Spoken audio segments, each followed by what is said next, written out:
sans être X et Y. Mais tout ce que tu fais, fais-le sur la vérité. Pour moi, si tu peux aller voir Dieu et tu le vends à Dieu, alors tu peux le vendre aux humains. Mais si tu ne peux pas voir Dieu dans ce que tu as fait, finalement, va pas voir les humains parce que ça n'ira pas loin. La vérité finira toujours par jaillir. Donc si je récapitule un petit peu ce match, cette vidéo, la première, c'est qu'il faut savoir quitter la table quand l'équité, la justice n'est pas servie. La deuxième, c'est le leadership.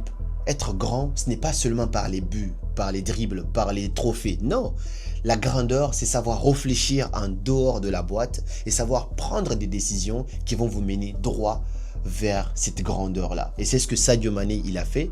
Et par cette réaction-là, qui a été appuyée, entre guillemets, par la décision collective de se souder les coudes et de quitter le match parce que pour dénoncer cette injustice, tout ça, c'était magnifique à voir.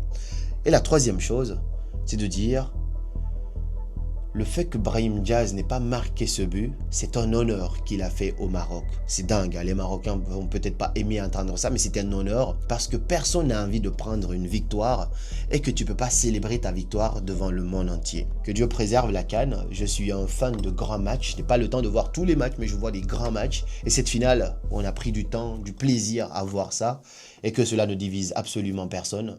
C'était Karamo.